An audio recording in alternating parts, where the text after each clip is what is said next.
Nah, saya mau ke arah situ tuh. Pertanyaan saya adalah, ada yang menyatakan begini, ini FPI miras dilawan, pelacuran dilawan, kemudian misalnya aliran yang sesat lagi menyesatkan dilawan.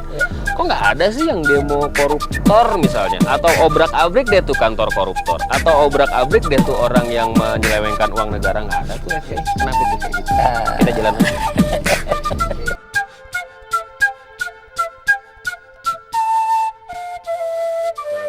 Ini saya mengutip lagi nih, ada pertanyaan. Ini FPI urusannya hanya sama aliran, sama syahwat, sama mabuk-mabukan, abis itu selesai. Padahal kita punya masalah yang namanya korupsi yang luar biasa. Kenapa FPI nggak memberdayakan?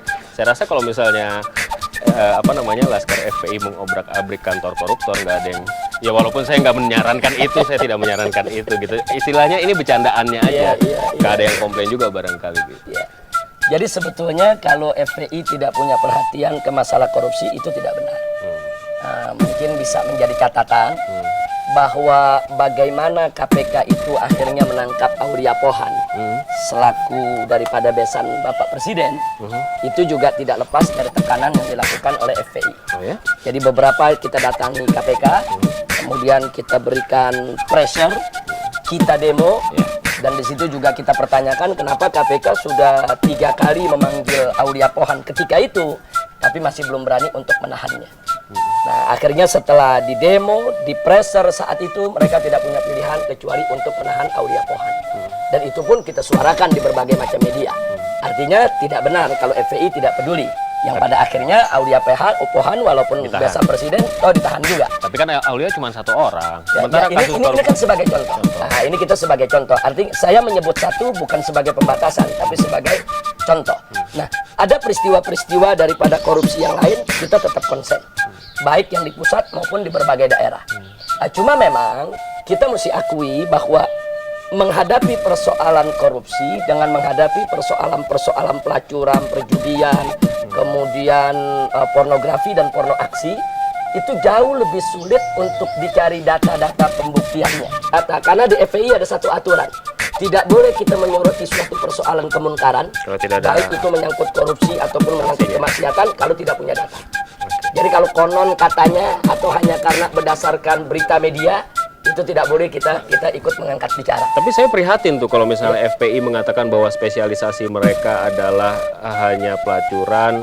Saya tidak katakan hanya. Saya tidak katakan hanya. Karena kan Islam itu selama kan ini betul. Selama ini yang digeluti oleh FPI dari semenjak lahir memang di bidang itu. Nah, karena pengalamannya yang sudah sekian tahun, sehingga FPI punya keahlian dan keterampilan sendiri di dalam menghadapi persoalan itu. Nah, sedangkan di dalam persoalan korupsi, ini kan perlu spesialisasi khusus. Jangan lupa bahwa mayoritas daripada anggota FPI anak-anak muda. Anak-anak muda, usia-usia produktif, usia-usia sekolah, ada yang SMA, ada yang baru kuliah.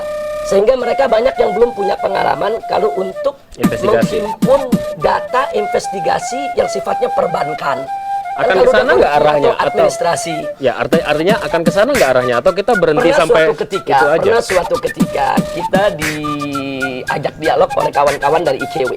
Nah, kemudian juga kawan-kawan waktu itu dari yang dipimpin oleh Pak Bursa sebelum jadi ketua partai. Beliau punya satu kumpulan itu. LSM Komunika kalau nggak salah. Komunika. Nah, kita pernah dialog ke sana.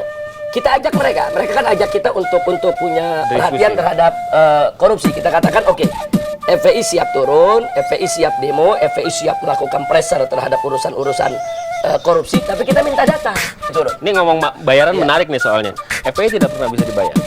Tidak pernah tidak dibayar. Sampai sekarang. Bukan menjadi demo pesanan siapapun atau karena begini, ada orang yang bilang juga, ini kafe yang ini digerebek, yang ini enggak. Yang ini diobrak-abrik, yang diacak-acak, depannya enggak. Ini karena masalah persaingan, FPI dibayar dan lain sebagainya. Gimana, Bib? Jadi begini, kita kalau bicara yang satu di sini digerebek, yang di depan tidak digerebek. Sekarang begini, FPI ini kan punya posko. Katakan kalau kita lihat di wilayah Pasar Minggu ya, ada posko Jagakarsa seberang, ada posko Potangan seberang sini. Mereka berhadap-hadapan ini. Nah, posko ini sudah mendapat dukungan masyarakat untuk menutup diskotik dan tempat-tempat maksiat. Mereka bekerja.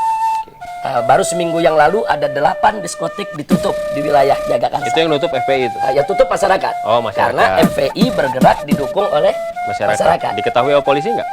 Loh, mereka yang tutup semua. Oh, polisi, Satpol PP, semua mereka yang tutup. Kita lakukan secara prosedur.